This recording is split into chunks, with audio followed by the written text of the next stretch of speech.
Aaron Hathaway. I'm the pre-fire engineer for the Shasta Trinity unit. What that involves is dealing with the fire-wise communities, and just like Captain Osbo said out there at Region, originally that was a really small percentage of what this position has done. But as you guys are going out and doing work on the ground and looking for certification and trying to help your communities be more fire safe and more fire aware, that portion of my job has started to increase to where I do a lot more of that than originally planned. But that is all right, because this is actually one of the portions of my job that I really enjoy. There's some other portions that I prefer not to do, and so if I can distract myself on this, I love it. All right, so anyways, yeah, I'm pre-fire engineer for Shasta Trinity unit. You go ahead and change. Background, I grew up here in Shasta County. I've been living here all my whole life. Born right there at Mercy Hospital, lived out in Millville, but have traveled the whole county through sports, through firefighting, through friends throughout the whole county. So I'm aware of each and every one of your guys' concerns that you guys face in your own communities, and how fuel types change in each community and how that affects every one of you. So I sympathize with you in your tasks and your jobs, and I am look forward to continue to work with you, as I have many of you already in this room. I also have a little bit of a building and construction background. When I was seasonal for a very long time in this department, that's what I would do in the off season, was do construction. And so I understand what home hardening is and what materials are used in that, and I hope to be able to convey some of that maybe to you guys today.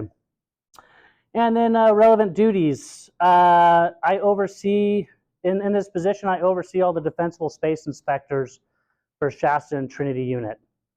And now that, so I have 5 permanent employees, or sorry, 1 permanent employee and 4 seasonal employees, but their jobs are full-time inspectors for the state of California. And their job is to go around and do the 4291 inspections, which we will go over a little bit of today, because that plays into our new zone that's coming about. That is the 0 to 5 foot zone that everybody is so excited about. So yeah, and then I've also been out and seen the back end. So a lot of the reason why the state is going out and doing these inspections beforehand is to try to keep individual homeowners safe and their assets safe in case of fire. But what it also is doing is collecting a lot of data and statistics. The first time we ever go out to someone's property, and we just take a look at what the building construction is of that property and what it has on it. And now if a fire was to run through there and it burnt down that house, that's the statistic we have. We know what type of material it was built out of. We know what type of windows it was, like whether it was dual pane or single pane windows. And we're gathering that information to help, some people might hate it, kind of change the building code in the state of California to make it more fire resilient. And so you can go ahead and hit the next slide, please, Pam.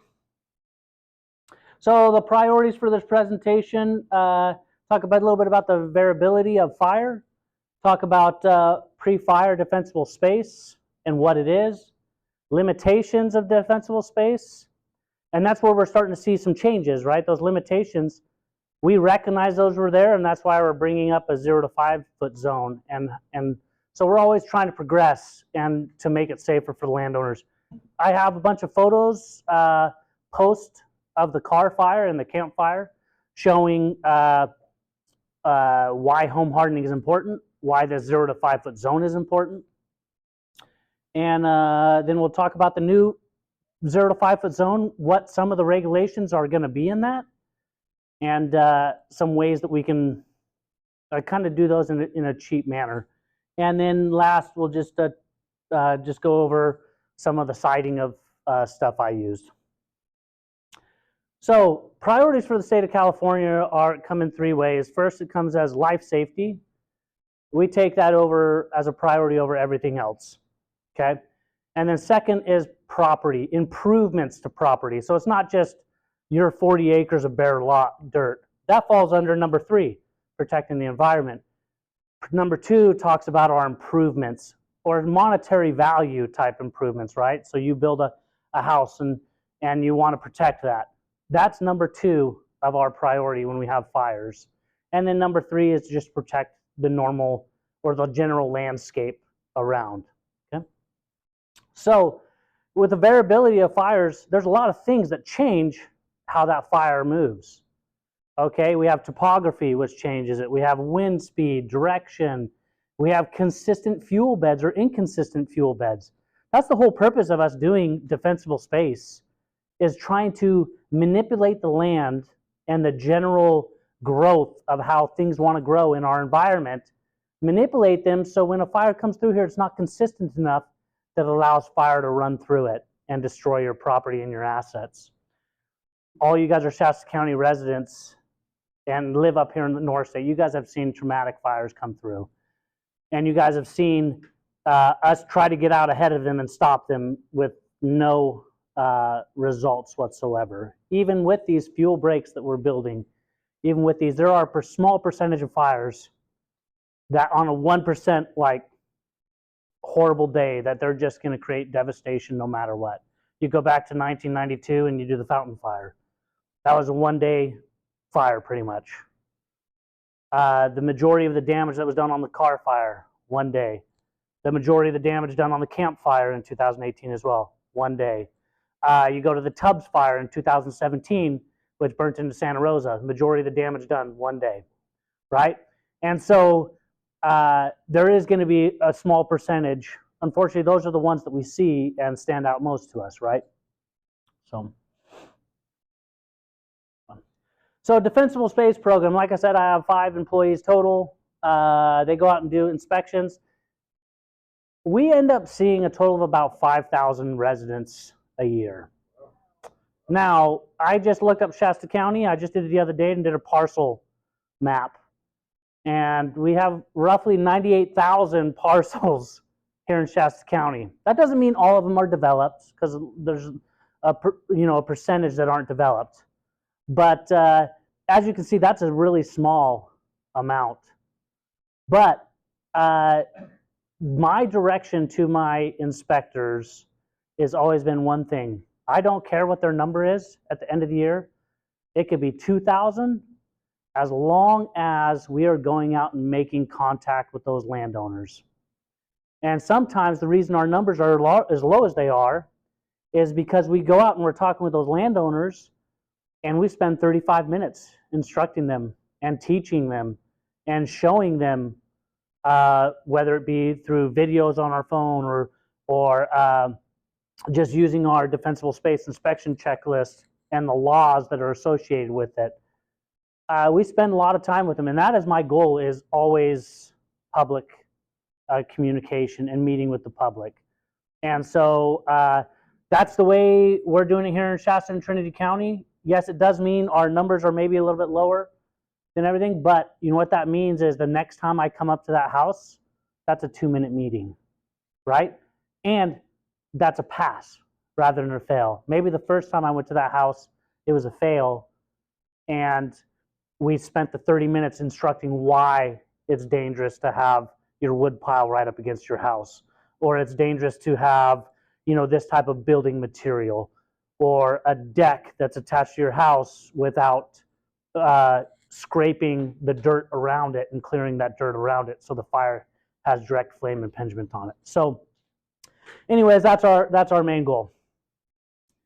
So we got a quick demonstration for you guys. If you ever drive out to Whiskeytown Lake, you guys have probably seen this before, these signs on the right-hand side as you're heading out. This is at our fire station, Station 58 there. And actually, it doesn't look like this anymore. We ended up clearing off the whole hillside. Finally, we decided, you know what, we're going to clear it all. It was a great demonstration for what it was, but we realized we were not doing our part to make the fire station safe and those communities, those houses around us. And so we said, yeah, it's a great demonstration for people to see, but it's not great for the community. And so we ended up clearing that out. So the goal here is just to break up that fuel continuity like I had kind of talked about. And by breaking up that fuel continuity, we change the fire's behaviors. On 99% of the fires, just by doing this one thing, we stop them, right? It's just that small percentage that is going to blow through that no matter what, just due to weather and normal stuff that we got going on. So, yeah, here's some of the list of things. I'm not going to go over this too much. You guys can see them right here. I don't want to go over it just because we're going to be discussing a little bit more farther down the road, and I don't want to go over too much time. So, the year of the CalFire, we had already gone and done inspections on almost that whole west side of Redding, west side of Old Shasta, that this fire burnt into. And so that's where we got these statistics from. Those were actually right here through my shop that these statistics were made. It was done by my previous counterpart, but approximately 15% of the CalFire in the SRA, which is State Responsibility Area, was inspected in 2018 prior to it. So as I go through some graphs and stuff of houses that burnt down, that's where we're getting these statistics from. So the majority of homes within CalFire the CalFire that did not pass their inspections were destroyed. I'll repeat that, and this is why it's important for you. This is why I wanted to, and I love coming out and talking with the Firewise communities. The majority of the homes that did not pass the inspection were destroyed. Okay, this is your dollars. This is your life. This is your history. This is your moments, right? Trapped on pictures, memories and houses, all these things. These are all your things. If you do not do the defensible space, you can lose it. We really need to concentrate on the 100 feet around our house and make that our top priority. And that's where you guys are so good at being able to go out and share that with your communities.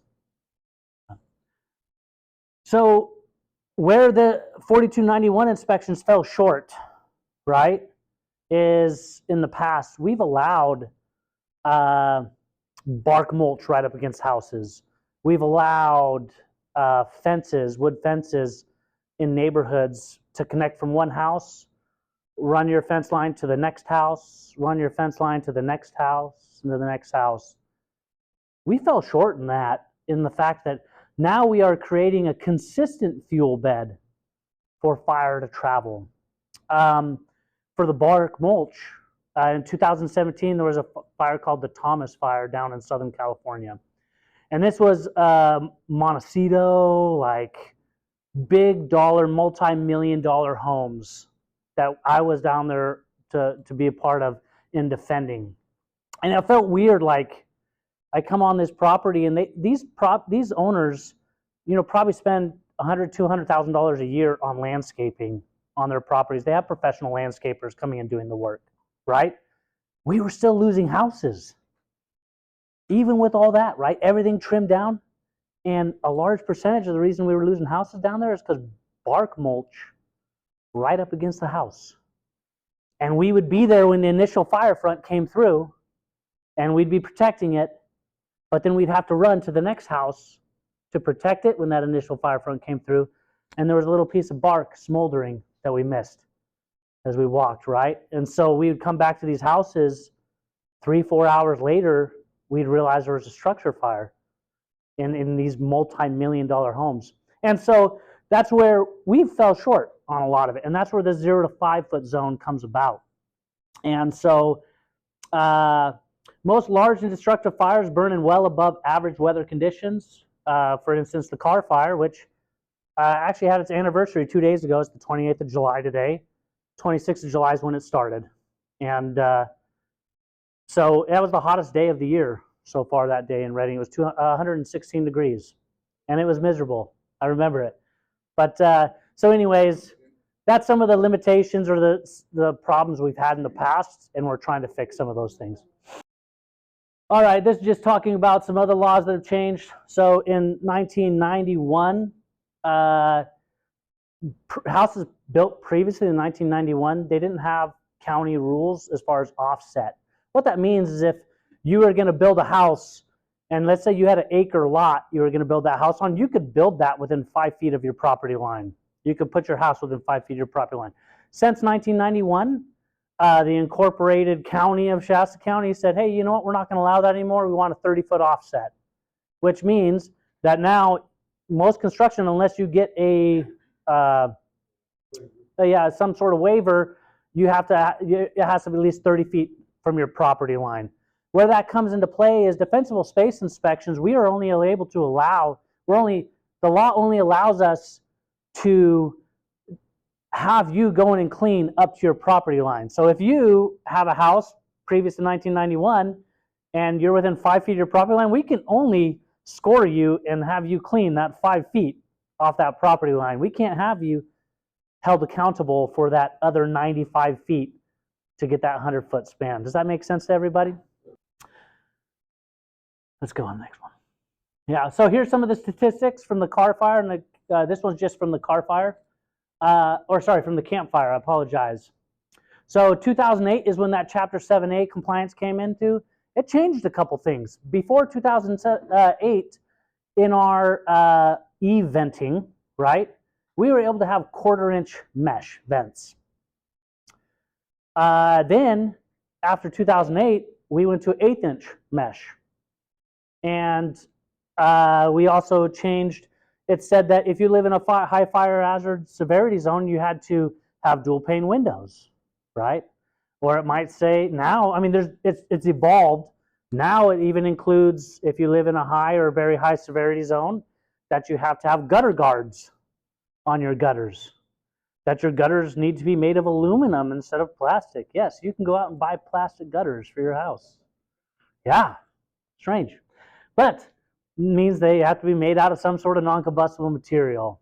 Also goes to the point of talking that there has to be a drip edge that gutter is attached to, so that way embers can't get in. You know, if you burn in your debris that's in the gutter, it doesn't have direct contact with your sheeting for your plywood sheeting on your roof. So it's been a great benefit to us, and you can see in the statistics alone how much it made a difference on this CalFire. So 51% of the 350 single-family homes built after 2008 survived the fire. And that's a big percentage. 18% of the 12,100 homes that were built previous to 2008 survived the fire. So you're talking 22%, 82% of the houses burnt or built previous to that law and the construction laws burnt down, where over 50% of them were saved just due to different materials that were used to construct that building. So there's some of the statistics. You can see the graph down below talking about how many were damaged, how many were affected, and then how many were majorly affected. Okay, so I'm going to show you guys some pictures from the CalFire, and the whole purpose of showing these pictures is just to illustrate why this new 0 to 5 foot zone is important. All these pictures are here from this CalFire, so they are all local. They are all things that, as you guys look, you'll go like, got that at my house, or yep, I've seen that before, right? And I did that on purpose when I built this PowerPoint, because I wanted it to be close to home. I wanted it to be something that you guys see and have the ability to do it. And then that way, hopefully you guys can share this with the groups of people that you're going out with. So 2015 to 2018 damage inspection data, 93% of homes that catch on fire are completely destroyed. All right, go ahead and hit the next slide. So here's a quick picture of embers. This is why, so another statistic I don't actually have on this slide or on this presentation, but if I was to pose a question on how houses burn down, do you think more houses burn down due to embers catching material around the house on fire, or do you think it's more likely that the fire just has direct fuel beds, that the fire slowly moves like this and your house is right here and it catches your house and catches on fire? What do you think? The flying embers. Yeah, so 90% of structure loss, over 90% of structural loss that happens on fire is due to ember cast rather than direct flame impingement. Now that doesn't mean that it's still going to burn down because of direct flame impingement, but it's an ember that lands in a receptive fuel bed, like bark mulch right up against your house, might smolder there for a day, 10 hours, 4 hours, 1 hour, and then catches that house on fire. So anyways, we just finished that slide. So here we are, we're starting with some of the pictures of here in Shasta County of some of the fires. So this is here on the CalFire. You can see the landowner had bark mulch up against their house. You can see right here, you got this house, and we're definitely in a subdivision setting, right? In a subdivision setting, you don't typically have the open spaces. You don't have the wild brush. You don't have, typically, you're either seeing watered lawns or watered vegetation around houses, but you can still lose your house in those situations if you have the wrong kind of materials right up against your house. And so here it started in the bark mulch, started running up the thing, and we were able to cut it out and stop extension to the rest of the house. This particular house had 3 different areas where the house actually ignited that we ended up having to put out. Also due to mulch and decorative plants in this little section right here. Look how close that is to the house, right? You're talking from that 6-inch range to the house out to that 2-foot range. Other than that, do they have this concrete combustible? They have really good setup, right? Like, you would think that that house, on a scale, looking at it without thinking about the mulch or the watered plants that are in here, you would think that that would be a house that would be safe from combustion. But what we do in that 0 to 5 foot zone, I cannot emphasize this enough, is going to be the most important work we do on our property. Same thing. So here we're changing building types here now, right? So now we have a stucco, which in itself is pretty non-combustible. A lot of new stucco though is foam backed, and so as it takes enough heat, it'll melt that foam. It's kind of weird. You'll see it on another picture here where it just looks like the wall melted, but that's the foam melting back behind it. But you can see the window got hard enough that it was delaminating portions of this window right here. But once again, just a consistent fuel bed of whether it was mulch, whether it was some sort of ground cover that went consistently from whatever the walkway is there up to their house is what caught this one on fire. Yeah.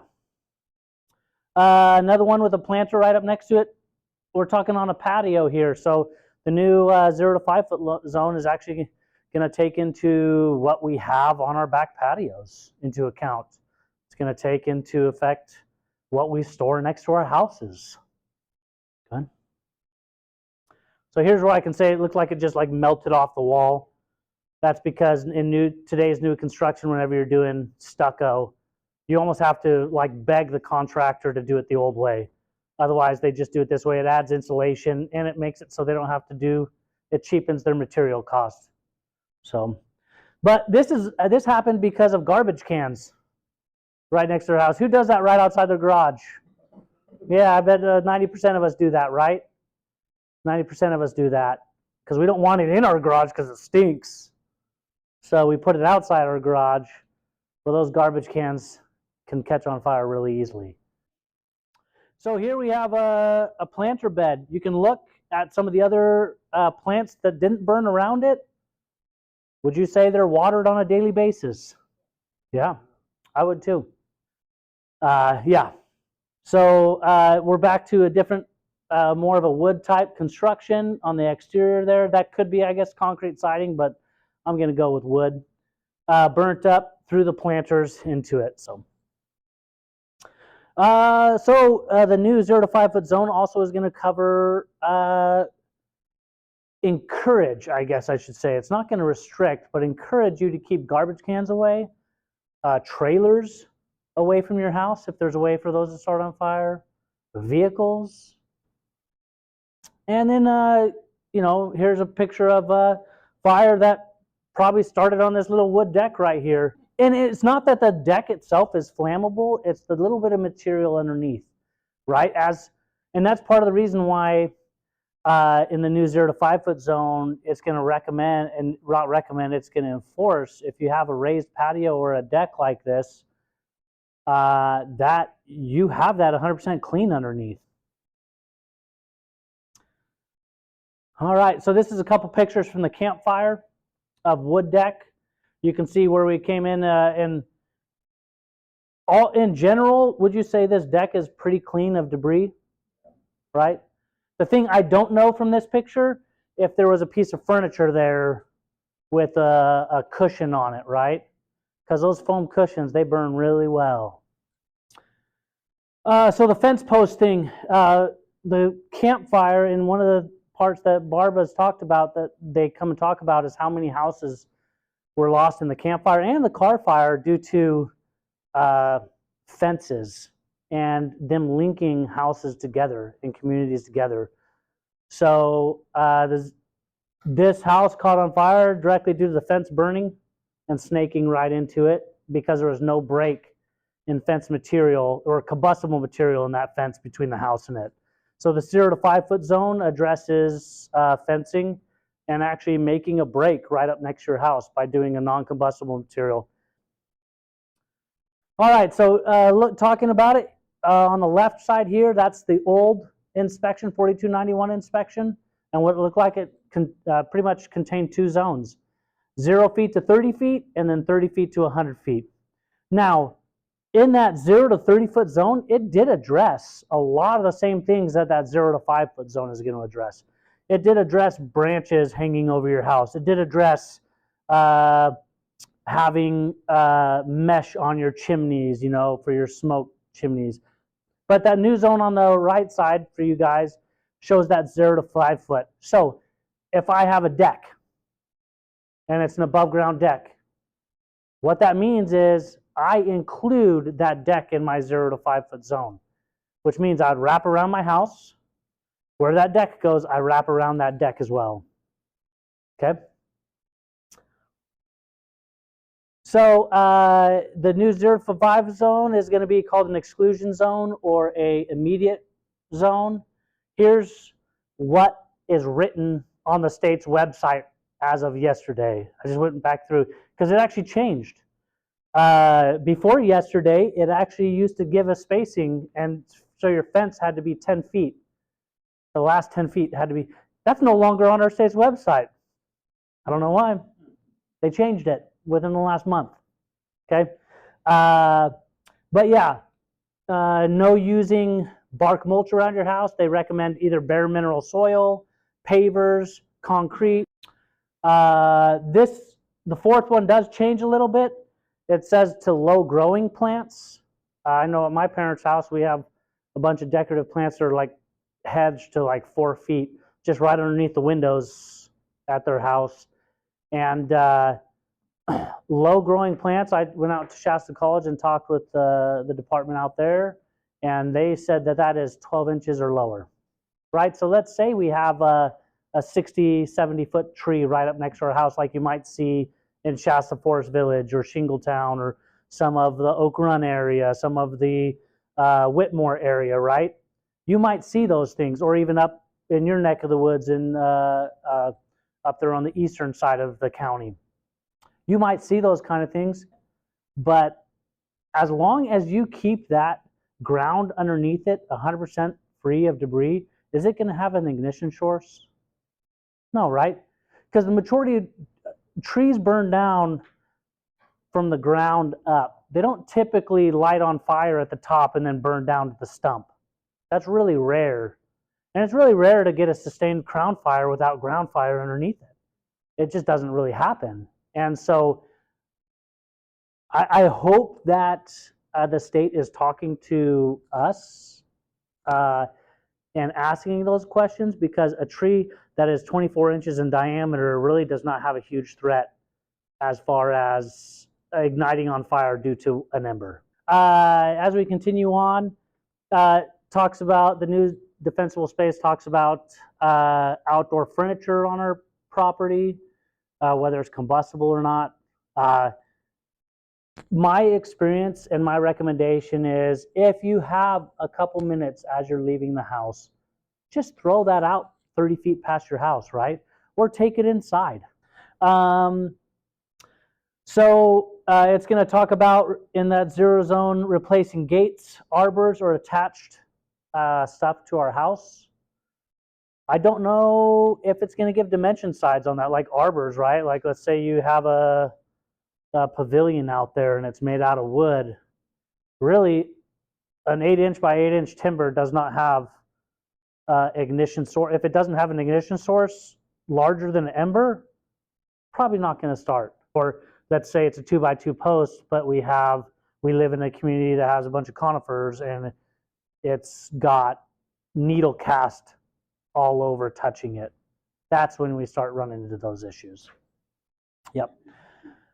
And then relocate garbage cans and recycling containers outside of this zone. And then last, relocate boats, RVs, vehicles, and other combustibles. Okay, so this is just the this is the end of it, pretty much. If you go to the Office of State Fire Marshal, when you type in there, go listed wildland urban interface products. It'll pull up a PDF document that has, it was done in 2021, so it's a couple years old, but it has a bunch of the manufacturers that do home hardening materials, right? And it also goes into distributors of those individual materials. But that's the end. Yeah. Thank you.